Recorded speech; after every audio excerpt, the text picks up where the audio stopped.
So I was just telling you, the first time I saw you was many moons ago in this very room. Exactly. With Hawksley Workman. That's right. He's amazing. How did that come about? Because, I mean, that's a big person to get started your career with. Yeah, no, it was huge. Working with Hawksley was integral to my career as a musician because he is such a phenomenal performer and such a phenomenal singer, artist.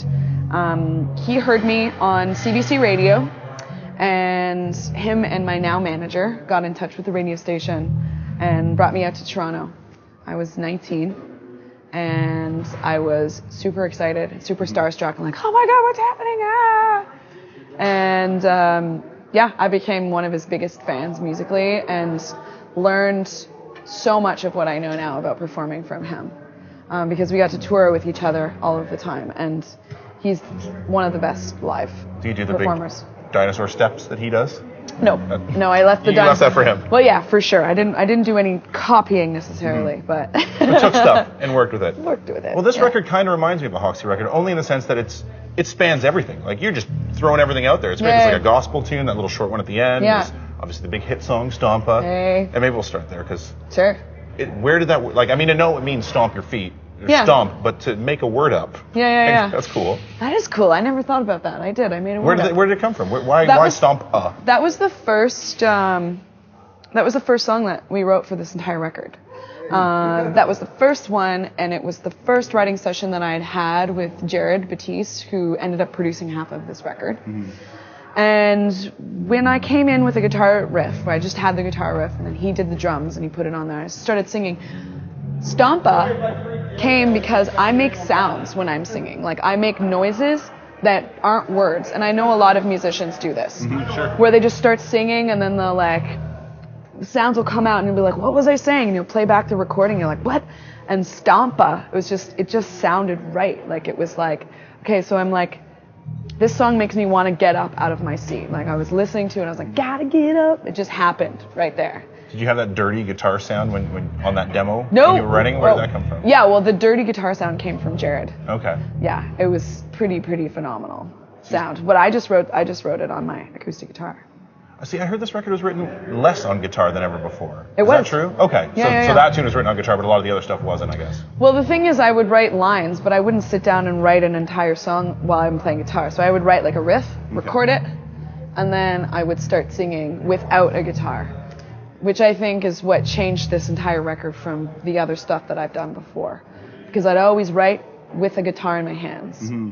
And so I would always write songs that sounded like how I learned how to play guitar, who I learned to play guitar from. Sure. Neil Young, like Tom Petty, Fleetwood Mac, Tracy Chapman, Ben Harper, all of those people, that's how I learned how to play guitar, listening to that over and over again. Mm-hmm. But I learned how to sing from Ella Fitzgerald and like Nina Simone and Roger Miller and AM radio, when I was little. So I feel like a lot of those influences came as well because I set the guitar down and just sang. Talk about Ella Fitzgerald. There's that one tune I wrote. Oh, For You. Oh, For You. It's like this old, like it's strings. It's like this old James Bond kind of. Yeah. You need to sell that to the Bond people. Oh my gosh, I feel like it would work. It's Nina Simone's version of I Put a Spell on You. So we took the strings from that. That sounded familiar. Okay. Yeah. So yeah. I was gonna ask you how you arranged it, but I guess you just took it. Well, we took the string part, which is like just a few bars, and then John wrote the rest of the track. Like years ago, he wrote this track for me to write to. So it was super rad. He played it for me when we were writing with each other, and I was like, this is awesome. So you're saying before Stompa was the first song written for this record, but there are 65 or some odd tunes that I keep hearing that you had written and said some of the best songs you've ever written, but not on this record. Yeah. Why aren't they? Why did you want to hold off on that many songs that are good and not put them out? Well, it was really the intuition of my manager. She has, really, really, really amazing intuition, a really good gut sense, and a feeling. And so I'd had all of these songs, and I was ready to make a record. I thought I was ready to make a record, and she didn't think I was ready to make a record. And so I just kind of stopped, and I was freaking out. Like, I was like, what are you talking about? I've written all of these songs. Like, dude, like, I'm ready to make a record. She's like, well, I just have a feeling this isn't the record. This isn't what we're going to... I don't feel like this is what we should be doing right now. Was the theme of the songs, was it like, what was it about that? She just had a feeling. It was a vibe, and I trusted her, and I went to LA and started working with Jared, and something else happened. It was almost like I had to write all of these songs, all of the 65 songs, to get out something. So I had this like blank slate to start from. It was almost like, you know, clearing out a lot of things that I needed to clear out first so I could start fresh again. And did songs come quickly after that? Yeah. Or was it laborious? Yeah, they came so quickly. Okay. Literally, I would start writing a song in the daytime with Jared. We would record it, and it would be finished by the end of the day. And I was like, cool. okay, this is how I want to It's work. like Beatles style, real quick. This is how I yeah. want to work, and this is so much fun because I'd never written like that before. And I want to do that more, you know? Yeah, I sounds feel fun. like there's something really cool about that first piece of inspiration of starting it and finishing it in the same moment that it was created. That just makes it really, really fun. So I kind of want to do something with you. I hear you mimic voices and you can do accents. A little bit, yeah. What's your specialty? I don't know. I can do like Jamaican and British. And, Oh, yeah? Yeah. You want to answer the next question in an accent? Yeah, sure. You have a Sarah Silverman story. I'd love to hear it from a different point of view. Okay, I'll tell it with a Jamaican accent then. I was in a hotel, right, in Los Angeles, California. Me look over the corner and me see right in front of me Sarah Silverman, and I freaked right out, you know.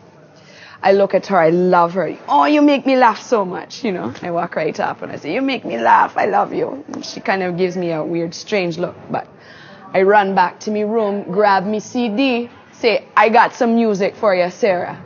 I give her the CD. She looks at me strange, but says thank you anyways. That was about it, you know. But I really love her. She's great. You are incredible. Oh, thank you. Thank you.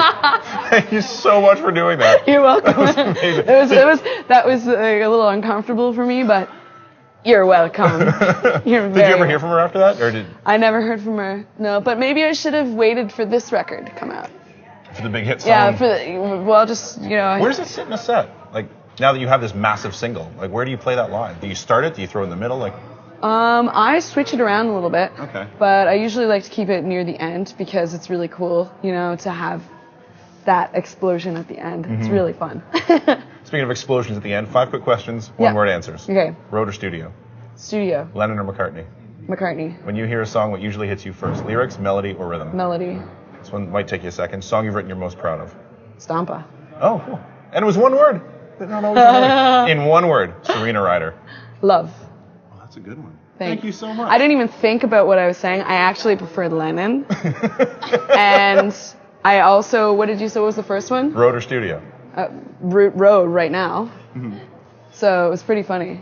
I like it. Well, Switches. you've but clarified. I just let everything kind of, I just answered you without It's thinking. more fun. I like Yeah. it when it's quick. It's Right? good. Yeah. There's no wrong answers.